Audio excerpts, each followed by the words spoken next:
नमस्कार दोस्तों, और आपका स्वागत है नवभारत टाइम्स में। मैं हूं डॉक्टर शरद कुलकर्णी। तो आज हम बात करने वाले हैं हिमेचुरिया के बारे में।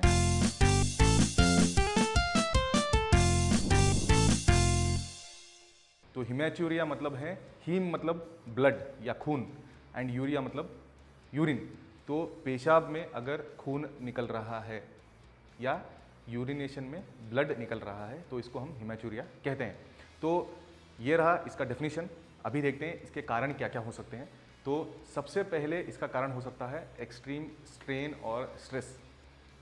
इसका मतलब यह है कि बहुत ज़्यादा एक्सरसाइज करना या बहुत ज़्यादा अगर शारीरिक संबंध जो होते हैं वो बहुत अगर ज़्यादा हद से ज़्यादा हो जाए तो उस टाइम पे ऐसा हो सकता है कि हिमेचुरिया हो सकता है, या पेशाब में आप खून देख सकते हैं।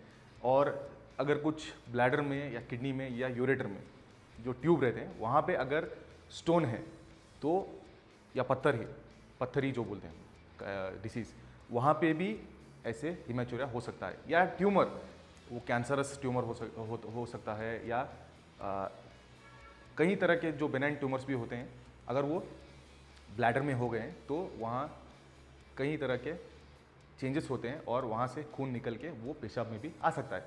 तो ट्यूमर मतलब वो कैंसर भी हम कंसिडर कर सकते हैं। और नेक्स्ट प्रोस्टेट डिसीजेस जो भी हैं, जो कि प्रोस्टेट कैंसर हो सकता है या प्रोस्टेट एनलार्जमेंट भी हो सकता है, उसमें भी हम देख सकते हैं कि पेशाब में खून आ रहा है। और महिलाओं में जो गर्भाशय से रिलेटेड रहते हैं या यूट्राइन रिलेटेड डिसीजेस जो रहते हैं वहाँ पे भी हिमेचुरिया के चांसेस बहुत ज़्यादा रहते हैं। ब्लीडिंग डिसऑर्डर्स जहाँ पे जो क्लॉटिंग फैक्टर्स रहते हैं वो कम रहेंगे, या कॉन्जेनिटल जो जन्म से ही अगर कुछ तकलीफ़ें हैं जहाँ पे अगर एक बार ब्लीडिंग या रक्तस्राव जो है वो शुरू हो जाता है तो वो रुकता नहीं है, तो ऐसे भी एक कंडीशन में ऐसा होता है कि हिमेचुरिया या पेशाब में जो है वो खून निकल सकता है। और कई तरह के मेडिसिन हैं या कई तरह के जो थेरेपीज़ रहते हैं जो बहुत ही स्ट्रॉन्ग रहते हैं, वो होने के बाद भी ऐसा हो सकता है कि पेशाब में खून निकल जाए, या बार बार ये जो यूरिनरी ट्रैक्ट इन्फेक्शन होता रहता है तो उसमें भी हम देख सकते हैं कि ये हिमेचुरिया हो सकता है। तो यहाँ पे कैसे हम इसको पता लगा सकते हैं? एक तो डॉक्टर साहब हम तो देख ही सकते हैं कि पेशाब में खून जा रहा है, अगर बहुत ज़्यादा है तो वो देख लेते हैं और वो डेफिनेटली बोल देते हैं डॉक्टर को या लैब में कि खून निकल रहा है पेशाब में। नहीं तो यूरिन एग्जामिनेशन, जो कि यूरिन रूटीन एंड माइक्रोस्कोपी जो होता है, वहाँ पे हम जो रेड ब्लड सेल्स है या ब्लड जो है उसको हम देख सकते हैं। और वो होने के बाद हम पेट का जो है एक अल्ट्रासोनोग्राफी या स्कैनिंग जो बोलते हैं, या सीटी स्कैन भी कर सकते हैं एब्डोमेन का, तभी भी हम एनी प्रॉब्लम जो किडनी हो या यूरेटर हो या ब्लैडर हो, KU भी बोलते हैं हम, तो इसमें जो भी प्रॉब्लम है वो हम पता लगा सकते हैं। और सिस्टोस्कोपी है, ये बहुत ही स्पेसिफिक है, जहाँ पे जो यूरेथ्रा रहता है जहाँ से मूत्र विसर्जन करते हैं वहाँ से एक कैमरा लगा के स्कोपी करते हैं, मतलब अंदर जाके ब्लैडर तक जाके कंप्लीटली देखते हैं कि क्या हुआ है, क्यों ये खून निकल रहा है। अगर इन दोनों में से कुछ पता नहीं चल रहा है तो हम सिस्टोस्कोपी भी कई बार एडवाइस करते हैं। तो इसके रेमेडीज़ क्या क्या हो सकते हैं डॉक्टर साहब से अगर बहुत लोग पूछते हैं, तो एक बात मैं यहाँ बताना चाहता हूँ कि हिमेचुरिया जो है या खून से भरा हुआ पेशाब जो है, अगर ये हो रहा है तो ये इमीडिएटली एड्रेस करना बहुत ज़रूरी है, क्योंकि यहाँ पे कॉजेज़ जो हैं वो बहुत सारे हो सकते हैं, या बहुत जो डिफ़िकल्ट कॉजेज़ है वो भी हो सकते हैं। तो अगर बहुत थोड़ा बहुत कॉम्प्लिकेटेड स्टेज है या सीरियस स्टेज है तो वहाँ पे हमें आगे के प्रोसीजर्स करना बहुत ज़रूरी है।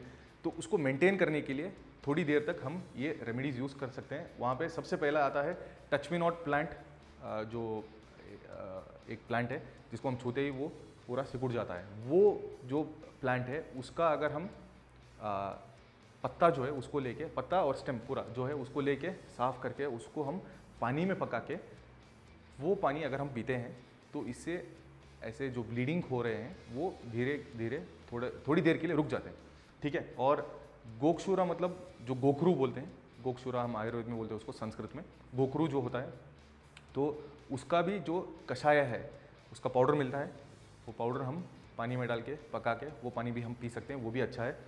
और लेमन का सेवन जो है, मौसम्बी लेमन या ऑरेंज नींबू का सेवन जो है वो ज़्यादा करना चाहिए। और प्लेंटी ऑफ वाटर, अगर किडनी का कोई इशू नहीं है तो हम खूब सारा पानी जो है उसको सेवन करना बहुत ज़रूरी है। और क्रैनबेरी जो आता है, क्रैनबेरी का जूस जो है सुबह में खाली पेट एक 15 से 20 ml भी अगर हम लेते हैं हर सुबह, तो उससे भी ये जो खून निकल रहा है पेशाब में वो धीरे धीरे कम होता है।